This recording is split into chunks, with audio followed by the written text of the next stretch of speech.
And you started as a kid, right? You Yeah. were at War Memorial? Yeah, with the football, I was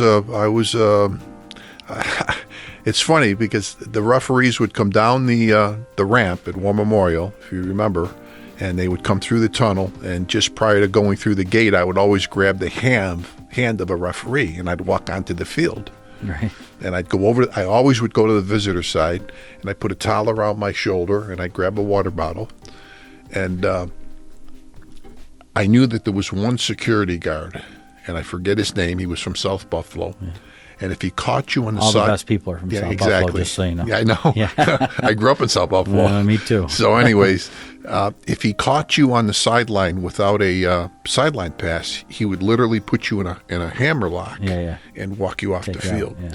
So I just... I hung with them, and I was a ball boy. And giving water to people. I got a neat story for the dinner that I want to tell about Kansas City. I won't tell it today, but sure. It's pretty good. But well, the Greater Buffalo Sports Hall of Fame, we host this podcast on a weekly basis now, and we have with us Jim Huetter today to talk a little bit about his induction this year. You're going to go in this year, which is great. Congratulations on that. Thank you very much. But if we go alphabetically, there's somebody who goes in before you by the name of Al Huetter, who's your dad, right? Mm-hmm. And yes, he is. So talk about your dad and what he did in the world of sports. Similar, not too dissimilar paths with you, but some differences. But talk about your dad and what was his background and why do you think he was able to elevate himself and all the things that he did? Well, I think my dad, from what I remember, he was a legend with football. He knew how to run a game. Right. One of my favorite stories, he was doing a game, and back in those days, in a high school game, they gave you, you stopped the game at 4 minutes, and they'd blow the whistle and say 4-minute warning. Right. And I know my dad blew the whistle once, said 4-minute warning, and about 45 seconds later, he ended the game. Right, yeah. And the coach yells, Al, and my father yells back, you're losing by 35, let's get out of here. Yeah, right, yeah. So, sure. My dad did, I remember him coaching basketball at South Park. He was the South Park basketball coach. And another quick story, if you were at the old gym in South Park where I grew up, they had wooden backboards and a running track. Mm-hmm. And I would go up on the running track. I might have been 7 or 8 years old, 9 years old. And I would sit behind the visitor's backboard. And every time the shot went up, the ball would hit the backboard, I'd kick the backboard until they found that out. So my dad coached basketball. I know he coached swimming, track and field. I don't think he did any sports that didn't have a time clock. Right, sure, right, yeah. So, but he was an administrator. He knew how to run a game. He was respected. It was Al Whitey. I remember him for years. He did the Thanksgiving game at All High Stadium, and, right? Yeah. So yeah, he was a legend. What he brought to me when I started refereeing, interesting. I went to a couple games and I said, Dad, I think I'm going to be a ref. I said, why don't you get me an application? So he says, well, you have to be 18, but I'll get you an application anyways. Yeah, right, sure. So he gave me the application. I filled out. I gave it to him. He said, I'll take care of the rest. Well, he was the president of the organization. Sure, right. So he had some juice. A little nepotism there, right? Yeah, a little bit. A little bit. That's all right. So I started refereeing, and he helped me. And I started in the 5th and 6th grade level at Christ the King. Duke McGuire's dad, Mike McGuire, was a very good guy. Sure, right. And I refereed those games. And if you did one game, you got $3. And if you did two, you got $5. Yeah, one bargain, right, for them, right? I could never figure by two games for $5. I could never figure out why I didn't get the extra $1. But if there's one thing my dad always told me as a ref, he said, Jimmy, referee like it's your last game. Yeah. Be passionate. Know the rules. If you don't know the rule, that something comes up, do what common sense would tell you to do. Mm-hmm. And he says, don't favor any team. He says, be impartial. And that kind of lived with me in my career. Right, sure. He said, referee because you want to referee. Right. And I think the more I officiated, the more passion I had for it. Of all the things he did, he coached South Park and these and the refereed. And was there one that stood out? You think he enjoyed more than the other? That he drew more from the other? Or do you think he liked them all equally? I think he liked them all. I think what happened, he gave up. He was the football coach at South Park for years. Right. And I think what happened when the AFL contacted him, and he went, I remember him, he was at Riverside High School because I was at the game. They were playing Riverside. Charlie Dingboom was the coach. And my dad was catching a flight and had to leave at halftime. Okay. And I think that committed him to say, I don't think I can coach anymore. Yeah. He's got to give it up. But yeah, no, he enjoyed the officiating. He enjoyed the refereeing. AFL called him, and then and what did he do there? Then tell us about what his role was with the AFL. He got hired as a field judge first. Back in those days it was called a field judge. Now in the NFL it's called a back judge. Sure. But he was down behind the defense, and then about 2 or 3 years later they moved him to the umpire position. Okay.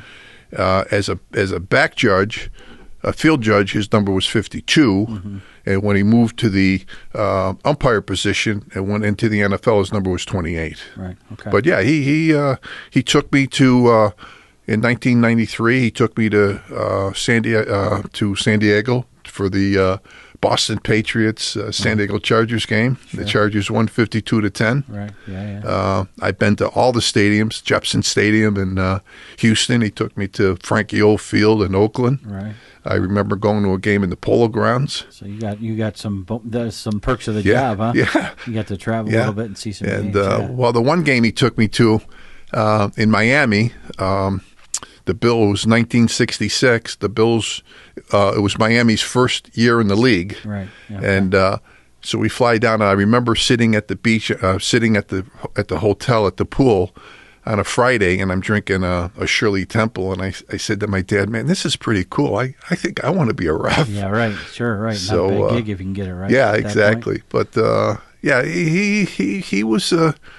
I mean, he was a legend back in the 50s and 60s. Yeah, sure. And well-respected. Taught me a lot about officiating. And was it when he refed his last game, they kind of, everybody kind of congratulated him? Yeah, that was at Riverside High School. Right. And, didn't have any fanfare, just left the game and hung it up. He knew he had bad legs. Yeah, and but he was well-respected. When Al threw the flag and said holding, nobody complained. It was pretty much a holding call. And it's interesting not to get too far on a sidetrack now, because I think officials take a bad rap all the time, right? It's hard now, and it's probably worse now than it was back then. But it's a lot of work, and you have to do the things you talked about, being impartial.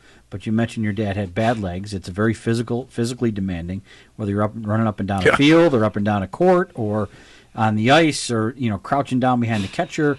Like, it's not easy work, right? And you dedicate yourself to it. You do it, because you love the game and you want to be a part of the game. And I think people overlook all of those pieces sometimes. They just want to yell at the ref. I think what's happened, in my humble opinion, back in those days, even when I refereed, the culture was a little bit different. There wasn't the micromanaging. There wasn't the reviews. It wasn't the throwing the red flag. 18 different camera angles. Yeah, and I think also the respect factor has changed from the 70s and 80s than it is today. Well, like you said, when your dad threw a flag, it was a flag. Yeah, it was a flag. It was a penalty. Yeah. And I think what's happened now, especially at a football game, I mean, there are so many angles that it's micromanaged to a T. But what amazes me still is the amount of angles and the amount of cameras, how often they get it right. Yeah, well, how often they get it right. Yeah. Like it's some get overturned, sure, but you're not going to get every call right. And they show all these angles and they get it right most of the time, Yeah, you're right. Again, it's just everybody wants a perfect game. Yeah, right. And it's pretty close to it. But what happens is when a play goes against you, your home team. Yeah, right. Sure. That's when when there's issues. Sure, there's always issues. Yeah, you just you don't until you see it. Yeah. And you kind of go, maybe it was right, maybe it wasn't right. So, Hall of Fame career there for your dad. but then you get into it as well, and you start your path officiating. Basketball was a big thing for you, right? That's a lot of the work was in basketball before you got to the NFL stuff, or you did some NFL stuff, hanging around on the sideline with the wall. Exactly. But talk about getting into basketball officiating and kind of your path up from young kids to high school to college and NBA and. Well, when I got into it, as I said, I was 16. My dad was the president, so you were supposed to be 18, but I got in at 16. I was doing little kind of leap year days 15 and stuff like that, 15 6th grade games, and then I became a bona fide member of Board 53, which was the local high school board here. Sure, right. And you work your way up. I was doing JV games, and what I did, and I found out that when I was a JV official, I wanted to get better. So I would go to games, or I would stay for the varsity games, and I'd watch John Belani, Jerry Schlee, Bob Zambita, Benny Constantino, Jim Leary. Those were guys that were at the pinnacle of their career. Sure, right. So I wanted to be like them, and I got pretty good at it. I picked their brain. I listened. I was a very good listener. From those guys. If they told me what to do, or they I would call them.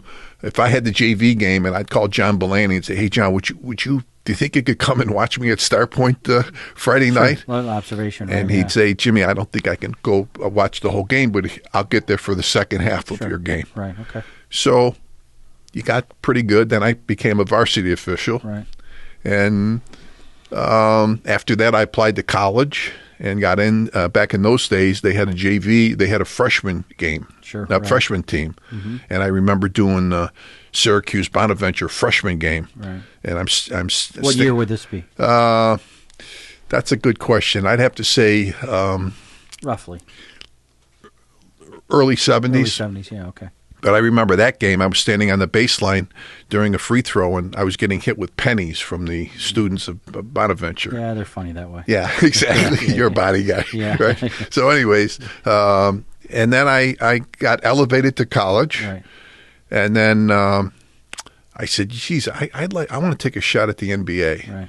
So a friend of mine said, you need to call Frank Layden.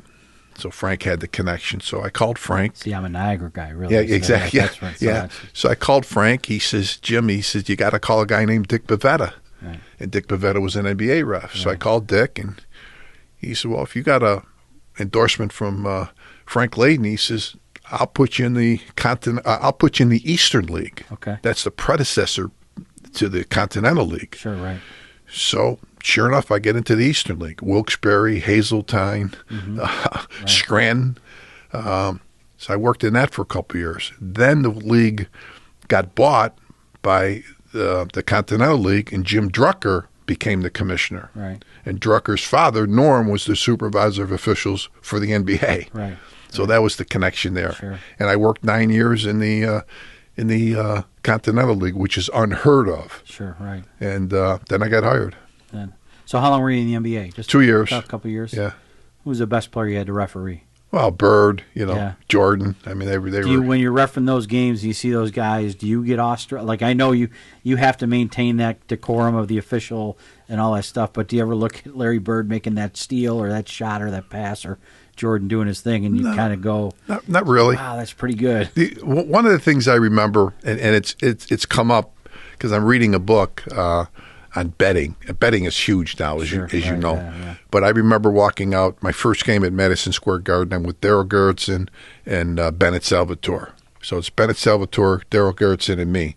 And we walk out, obviously 20 minutes before the game. We're standing by the scores table, and Daryl pokes me on the side, and he said, take a look over there. So I look over by the basket, and underneath the basket, there's hordes of people running up the stairs, running up the stairs. I had no idea what they were. And Daryl says, the book's changing. He says, you screwed them up because they have no history on what you do. Really? Yep. True story. And that was based on you. Yep. Just you walking on the floor. Yeah. That's interesting. So you had a great career there. Mm-hmm. But you say, let's try something else. Let's go do something. Let's do. What else? What else can I do? Well, in the meantime, I became a member of the chain crew. Right. And back in those days, there was like 6 of us on the chain crew. My Right. dad headed it up. My dad was still refereeing. And that kind of evolved. And then he retired. And some of the officials on the chain crew retired because they were old. Sure. Excuse me. And so I kind of embedded myself in that position. In that group. And This is for the NFL? yeah, these are for Bills games. Yeah, yeah. these Right. are all the Bills Yeah. games. And so I started there, I think, in '68. And then in '92, Denny Lynch called me. And I think you heard the story. Denny called me and said, Jimmy says, we're going to replace the gentleman that did the play clock last year. Right. Do you know anybody that's interested? And I said, geez, Danny, I have no idea. He says, why don't you do it? I said, Danny, I like being on the chain crew. This is, Sure. you know, I'm on the field right next there. to the Yeah, right. players. Yeah. You know, I don't care about the weather. And I think I was making like $35 a game. Sure, and, you right. know, I'm living the dream. Yeah. So he says, well, think about it. I'll call you back in a couple of days. I need a name. So a couple of days go by. I don't really think about it. And Sure enough, he calls me on the phone and says, Jimmy, who do you have? So I had to make something up. I said, Denny, I called 3 or 4 people. I right. couldn't get anybody to do it. He says, well, I got to put a name in by today. I'm going to put your name down. He says, try it for a year. If you don't like it, you can go back to the chain crew. Right. No, that was 32 years ago. Yeah, and then you've been doing it ever since. So, and you've seen some great games. I mean, I've seen them all. You saw the early Super Bowl years in the early '90s, and you've seen, you know, the most recent, the Josh Allen years, and so have you been? I know we're recording this on the day they cut the ribbon on the new stadium. Have you been to where you're going to sit in the new stadium? No, not yet. We've seen a picture of it. Yeah. Kurt Hansen, who him and I are connected at the hip, because he runs the game clock. I run the play clock, and Paul Knapp runs the quarterback helmet cutoff. Sure. Okay. So Kurt, he knows the people that are Connor and some of those people he deals with during the games. He knows them better than I do. They sent us a picture of where we're going to sit. Where you're going to be? Yeah. But what's interesting is our timing crew's been to London for 4 years now. Right. Okay. So the stadium in London, Tottenham, is pretty much. I was just there actually. Were you? Yeah. Just there For soccer game? Tour, just a tour. With Okay. some students, so it's pretty much a duplicate of what they're doing here. Right. Yeah. So our hope, because where we are now in the old stadium, which is gone, we have by far the best location ever in all of the NFL. Just angles and what you can see. So when the Bills would have a playoff game, they would send in other crews. They'd send in a crew from Philly or New England. Mm-hmm. And every time they would come in, they would call me at the end of the game and say, Jimmy, I can't believe what location you are. It's unbelievable. How did you do this? Well, when they renovated the stadium 20 years ago, that's where they put us. Right. So those seats where we were, that's prime real estate. Those seats are worth millions of dollars. We've been to Philadelphia, which is probably the worst in the entire NFL. My view to the field and to my clock, I could only see one clock, which was 100 yards away. Yeah, the one clock closest to me was obstructed. Blocked by a concrete pillar. Yeah. So you've had a couple weeks now since we announced the class at the press conference over at Dave and Adams, and I'm sure it's gone through your head at least a couple times. Yeah. Well, what are you thinking about for the fall? You know, like what comes to mind now and all these things, and what are you telling people, and what's your excitement level? It's building. Yeah. I've had a good career. Sure. You know, I've done some Obviously, good things. right? Yeah, right. I got into the Cycling Hall of Fame. Right. Sure. We didn't even touch on that. And I tell people they threw Lance Armstrong out and they put me in. But so yeah, I've had a good run. This is something I'm actually excited for my dad. Yeah. Sure. I imagine. It's it's catching up with me. You know, right. I've got a lot of I've sent out a lot of invitations. Sure. Dick Bavetta called me yesterday, who's a NBA guy, number 27. He said, Jimmy, I got your invitation. He says, I'm 89 years old. I can't make it to Buffalo. He says, but I'm going to buy a table. I'm just going to send $1,300. He said, get whoever you want. That's great. So those are the people that I'm dealing with. Yeah. yeah, it's hitting me every day. It hits me more. Yeah. What was your reaction when you first got the call? I was stunned. Yeah.